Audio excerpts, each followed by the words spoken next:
पीछे की ब्रेक दबाई, ये देखो ये आगे की ब्रेक भी दबा के रुक गई, छोड़ी, ये देखो आगे की ब्रेक का भी यूज़ किया मैंने, ये देखो।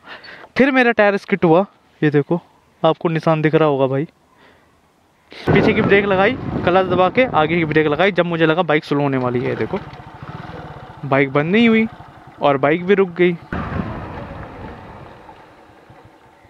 मैंने क्या किया भाई पता आपको, मैंने जब बाइक को दबाई, देखो इसको नहीं दबाया, पीछे की ब्रेक दबाई, बाइक स्लो हुई और ये। हेलो भाई, मैं हूं अजय और भाई आज हम बात करने वाले हैं ब्रेकिंग को लेके भाई, कि अलग अलग सिचुएशंस में हमें अलग अलग टाइप की ब्रेक का यूज़ करना पड़ता है, तो वो हम कैसे कर सकते हैं, कौन सी सिचुएशन में कौन सी ब्रेक लगानी चाहिए या फिर कैसे ब्रेक का इस्तेमाल करना चाहिए, क्या हर बार पीछे की ब्रेक ही लगानी चाहिए, आगे की ब्रेक का क्या यूज़ हमें करना चाहिए। इन सब सवालों के जवाब भाई आज आपको इस वीडियो में मिल जाएंगे। आमतौर पे भाई दो सिचुएशंस हमारे लिए मेन होती है जिनको आज हम कवर अप करेंगे। दो सिचुएशन ये होती है भाई, एक सिचुएशन को हम गिनते हैं कि जो हम लॉन्ग डिस्टेंस पे ब्रेक को मारते हैं, है ना, मतलब जब हमारे पास काफ़ी टाइम होता है तो उस टाइम पे हमको ब्रेक कैसे मारनी चाहिए। और दूसरी सिचुएशंस भाई ये होती है कि जब हमें इमीडिएटली ब्रेक का यूज़ करना होता है तो हम क्या कर सकते हैं ऐसा जो हमारी बाइक इमीडिएटली रुक जाए और बाइक बंद भी ना हो।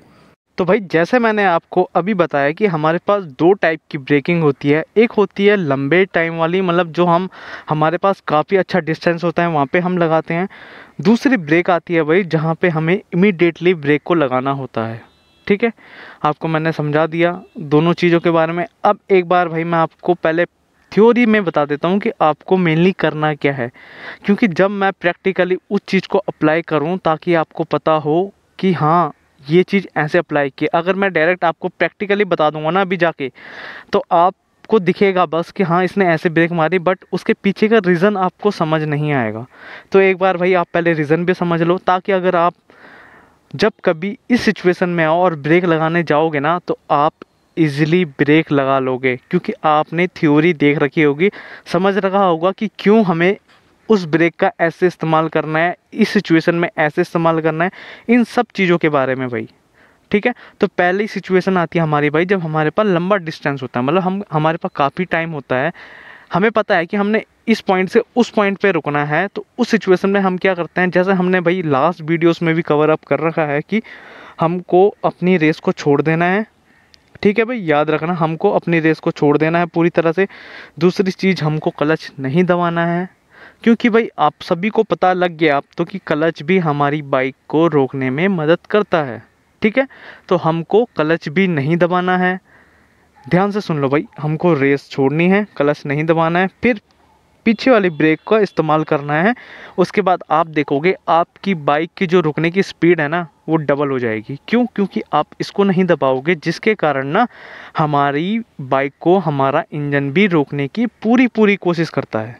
ठीक है, पहला पॉइंट तो ये हो गया कि हमको क्लच नहीं दबाना है। अब मान लो कि आपके सामने कुछ आ जाता है इमीडिएटली, मतलब एकदम से कुछ आता है, उस सिचुएशन में क्या आप इतना टाइम दे पाओगे खुद को? क्या आप रेस छोड़ो, पहले फिर ब्रेक दबाओ, फिर आप, है ना, क्लच दबा के मतलब रोको, इतना टाइम क्या आप दे पाओगे? नहीं भाई। अगर मैं मान लो मैं 50-60 की स्पीड में चल रहा हूँ और मेरे सामने एकदम से कुछ आ गया, उस टाइम पे ये मेथड काम नहीं आता भाई।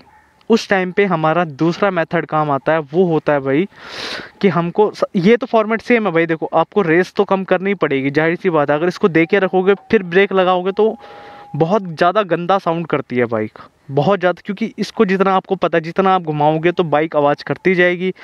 आपकी बाइक में जितनी ज़्यादा आवाज़ आएगी वो इरिटेट करती है आवाज़। ठीक है, तो आपको ये गलती नहीं करनी है कि आप इसको दे के रखो। ठीक है, उसके बाद मान लो कि आपके सामने कुछ आ जाता है, तो आपको क्या करना है, रेस छोड़ के ना भाई ब्रेक के साथ साथ क्लच को भी दबा दो। ठीक है, ये पॉइंट तब है जब आपको सडनली ब्रेक लगाने, बिल्कुल ही सडनली। अगर आपके पास थोड़ा सा डिस्टेंस है, मतलब कवर अप करने के लिए यहाँ तक का भी डिस्टेंस है, फिर आप पहले ब्रेक लगाओ फिर क्लच दबा लोगे, आपके पास इतना टाइम रहेगा कि एक बार अब प्रैक्टिकली मैं आपको बताता हूँ कि मैं आपको क्यों बोल रहा था कि आपके पास छोटे डिस्टेंस में भी काफ़ी टाइम होता है और इमिडिएटली ब्रेकिंग का यूज़ वही होता है भाई कि आप क्लच दबा लो और एक बात और भाई, अगर आपको लगता है ना कि आपके पास शॉर्ट डिस्टेंस में बाइक को रोकना है और आपको लग रहा है कि आपकी बाइक का अगर आप क्लच नहीं दबाओगे और वो बंद हो जाएगी, तो आप भाई दबा लो। मैं आपको बिल्कुल भी रिकमेंड नहीं कर रहा हूँ कि आप शॉर्ट डिस्टेंस में भी, जहाँ पे आपको इमीडिएटली ब्रेकिंग लेनी है, वहाँ पे आप इसको दबाओ। क्योंकि भाई जब जब आप प्रैक्टिस करते रहोगे ना धीरे धीरे, तब आपको आदत पड़ जाएगी, तो आप ये चीज़ खुद ही अप्लाई करना शुरू कर लोगे। बट अभी अप्लाई मत करना भाई, वरना पता क्या होगा, आपकी बाइक तो रुक जाएगी, बट इसको नहीं दबाओगे ना तो बाइक बंद हो जाती है। तो भाई अब मैं आपको दिखाता हूँ कि लॉन्ग डिस्टेंस वाली ब्रेक कैसे मारनी है हमको। ये तो भाई आप सभी को मैंने बता रखा है, वैसे फिर भी एक बार मैं बता देता हूँ। पहला गियर, दूसरा, तीसरा गियर, चौथा गियर। देखो भाई काफ़ी हाई स्पीड में है। अब मेरे को बाइक को रोकना है। अब मैं क्या करूँगा, जैसे ये हमने सीख रखा है, रेस को हमने छोड़ दिया, क्लच हमने नहीं दबाया, पीछे की ब्रेक है दबाई, देखो इसको नहीं दबाया, पीछे की ब्रेक दबाई, बाइक स्लो हुई और ये क्लच हमने सही टाइम पे दबा लिया, जिसके बाद हमारी बाइक बंद भी नहीं हुई। ठीक है भाई, हमको इस चीज़ का हमेशा ध्यान रखना है कि जब भी हम लॉन्ग टर्म में अपनी ब्रेक का यूज़ करें, तो जब हमारे पास मतलब ज़्यादा टाइम होगा ना रुकने के लिए, तब हम अपनी रेस को छोड़ देंगे, क्लच को नहीं दबाएंगे और ब्रेक का यूज़ करेंगे। ये चीज़ भाई मैंने आपको पिछली वीडियो में भी बताई है। बट अब दूसरी मेन बात पे आते हैं कि हमको शॉर्ट ब्रेकिंग में कैसे यूज़ करना है। ठीक है, तो भाई अब मैं आपको शॉर्ट ब्रेकिंग का बताता हूँ कि आपको क्या करना होता है। दूसरा गियर डाला भाई, तीसरा गियर डाला, चौथा गियर डाला। अब मान लो मेरे सामने इमीडिएटली कुछ आता है, 3 पे आ जाएगा। ठीक है, 1 2 3। मैंने क्या किया भाई पता आपको, मैंने जब बाइक को रोकना था ना, ये भी स्पीड कम करते इसको भी दबाया और पीछे की ब्रेक भी दबाई। ठीक है, सॉरी भाई मैं आपको पीछे की ब्रेक का दिखा नहीं पाई, क्योंकि स्पीड काफ़ी थी और सामने देखना ज़रूरी था कि बाइक किधर को मूव कर रही है, इस वजह से। बट सेकंड राउंड में अब मैं स्लो रखूँगा, तो वहाँ आपको दिखा दूँगा कि आप पीछे की ब्रेक का भी यूज़ करना है। बट मैं आपको एक बार फिर भी बता देता हूँ मैंने क्या किया। रेस थी, रेस कम की, जैसे ही मैंने पीछे की ब्रेक दबाई ना, उसके साथ साथ मैंने ये भी दबा दिया, क्योंकि मैं सिचुएशंस आपको दिखाना चाहता था कि इमिडिएटली कहाँ पे रोकना है। मैंने आगे की ब्रेक का भी यूज़ किया भाई, पर हल्का सा दबाया मैंने। और भाई मैं आपको कभी रिकमेंड नहीं करता आप ये मारो, क्योंकि भाई जब तक आप प्रैक्टिस करके परफेक्ट नहीं बन जाते ना, तब तक आप आगे की ब्रेक का यूज़ बिल्कुल भी मत करो। ठीक है, अब दूसरा राउंड शुरू करते हैं भाई। बाइक चौथे गियर में ही है, ये स्टार्ट की, 1 2 3, चौथा गियर डाला। अब ब्रेकिंग का यूज़ करेंगे। देखो रेस छोड़ी, पाँव की ब्रेक लगाई, हाथ की ब्रेक लगाई, ये देखो बाइक रुक भी गई, बंद भी नहीं हुई। और कितने शॉर्ट डिस्टेंस में हमारी बाइक रुक भी गई। जब कभी आप ना शॉर्ट डिस्टेंस में ब्रेक लगाओगे ना, तो आपकी बाइक डिसबैलेंस भी होगी, तो आपको बैलेंस भी करना है बाइक को। अभी जब मैंने ब्रेक मारी ना, पीछे की मेरा टायर स्किट होके आया, मतलब रगड़ता हुआ आया। मैं आपको एक बार निशान दिखा देता हूँ, अगर निशान होंगे वहाँ पे, तो मतलब डिसबैलेंस भी होने का चांस होता है। तो आपको ब्रेक अपने हिसाब से यूज़ करना है भाई। वीडियो में मैं बस आपको तरीका बता सकता हूँ, यूज़ आपको कैसे करना है ये आप जान सकते हो और आप ही को करना है टोटल तरीका। स्टार्ट किया हमने बाइक, देखो भाई 2, दूसरा गियर, तीसरा गियर और ये चौथा गियर। ठीक है, अब लगाऊँ ब्रेक, रेस छोड़ी, ये देखो आगे की ब्रेक का भी यूज़ किया मैंने, ये देखो फिर मेरा टायर स्किट हुआ, ये देखो आपको निशान दिख रहा होगा भाई। यही चीज़ मैं आपको काफ़ी टाइम से बता रहा हूँ कि अगर हम सडनली ब्रेक का यूज़ करते हैं ना, तो ये चीज़ होती ही होती है, फिर चाहे कुछ भी हो जाए। तो आपको भाई इस चीज़ का ध्यान रखना है कि जब आप कभी इमीडिएटली ब्रेकिंग का यूज़ कर रहे हो, तो आपके टायर स्किड भी हो सकते हैं। और ये तो भाई पीछे का टायर है, सोचो जिस स्पीड से मैं आता हूँ उस स्पीड में मैं अगर आगे की ब्रेक लगा दूँ, तो फिर मैं कहाँ जाके गिरूँगा। क्योंकि भाई पीछे का टायर तो आ जाता है घिसते हुए, बट आगे का टायर रुक जाएगा, तो फिर पलटी पलटी सीधा वहाँ तक बिना ब्रेक के ही जाओगे भाई। तो आपको ये गलती बिल्कुल भी नहीं करनी है। एक बार मैं लास्ट आपको प्रैक्टिकली बता देता हूँ आपको बेसिकली करना क्या है। ठीक है, आगे की ब्रेक का भी यूज़ करना, बट वो कब करना, जब आपको लगे आपकी बाइक बहुत ही ज़्यादा कंट्रोल में आ चुकी है, उसके बाद करना। बाइक एकदम से रुक जाती है आगे की ब्रेक के बाद, ये नोटिस करना कभी भी।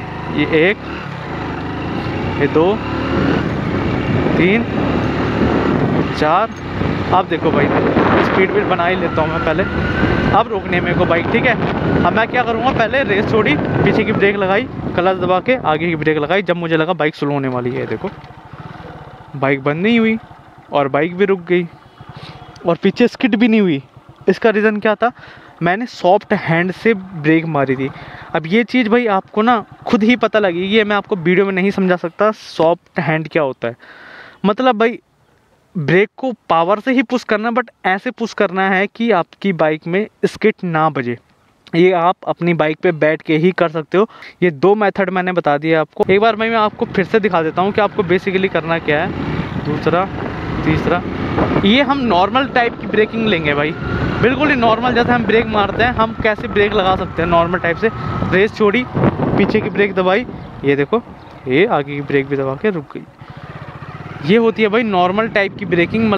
तो भाई मैंने आपको दोनों टाइप की ब्रेकिंग बता दी कि अगर आप लॉन्ग डिस्टेंस में रहते हो, लॉन्ग टाइम है आपके पास कि मतलब वहाँ पे है और यहाँ से आप चल रहे हो तो डिस्टेंस काफ़ी लंबा है ना, तो लॉन्ग डिस्टेंस में हो तो आप कैसे ब्रेक लगा सकते हो वो भाई मैंने आपको पहले भी बताया और अभी भी दोबारा भी बता दिया। आप क्लच का यूज़ मत करो। बट इमिडिएटली वाली सिचुएशन में आपको 2 टाइप से बताया। एक में भाई मैंने रेस छोड़ने के बाद पीछे की ब्रेक के साथ साथ क्लच भी दबा दिया था, है ना।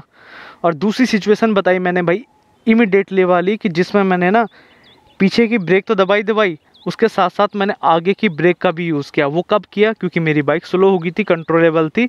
उसके बाद मैंने आगे की ब्रेक का यूज़ किया। मैंने आपको भाई स्किड भी दिखाई कि बाइक के टायर से स्किड भी लगती है, जिसके कारण ना डिसबैलेंस भी हो सकते हैं हम कई बार। इसीलिए मना किया जाता है कि हम आगे की ब्रेक का यूज़ ना करें बिल्कुल भी। अगर हम आगे की ब्रेक का यूज़ करेंगे और हमारा टायर अगर रुक जाएगा, जैसे पीछे का टायर स्किड खाते हुए रुकता है, तो हम गिर सकते हैं। ओवरऑल मैंने आपको समझा दिया। मैं खाली भाई आपको बता सकता हूँ, मैं अभी भी आपको रिपीट पे रिपीट कर रहा हूँ। ये सिचुएशन जब आपके सामने आएगी ना, तब आपको खुद ही हैंडल करनी होगी। ब्रेकिंग भाई मैं आपको थ्योरी में भी बताई कि आपको क्या करना है, और प्रैक्टिकली भी भाई मैंने बता दिया आपको कि आपको क्या करना है। अब भाई ये आपके ऊपर है। पहले तो मेरी मानो तो आप एक बार ऐसे ही खाली रास्ते पे आओ, कहीं पे जहाँ पे कोई गाड़ी ना हो, वहाँ पे जाके ब्रेकिंग का यूज़ करो, ताकि आपको पता लग जाए कि पीछे की ब्रेक आपको किस हद तक दबानी है, आगे की ब्रेक किस हद तक दबानी है। क्योंकि भाई आप ना अभी सीख रहे हो, मेरी मानो तो आपको ना हर चीज़ एक्सपेरिमेंट ज़रूर करनी चाहिए अपनी लाइफ में। अब ब्रेकिंग का भी एक्सपेरिमेंट करो कि कितनी स्पीड में मैं कैसे में रुकूंगा, मेरी बाइक रुक जाएगी। और भाई कोशिश करो, प्लीज़ रिक्वेस्ट है, ज़्यादा स्पीड में मत जाना। 30, 40, 45 तक बहुत है। उसके बाद आप ब्रेकिंग टेस्ट करो, उसके बाद आपको धीरे धीरे आइडिया आ जाएगा कि आपको क्या करना है। उसी के हिसाब से आप ब्रेक का भी इस्तेमाल कर सकते हो। ठीक है भाई। तो भाई आज की वीडियो में बस इतना ही। वीडियो अच्छी लगी हो तो लाइक, शेयर एंड सब्सक्राइब भाई ज़रूर कर देना। मैं मिलूँगा आपको अगली एक नई वीडियो में। अगर भाई कोई भी डाउट हो इस वीडियो को लेके तो कमेंट ज़रूर कर देना। तब तक के लिए टेक केयर।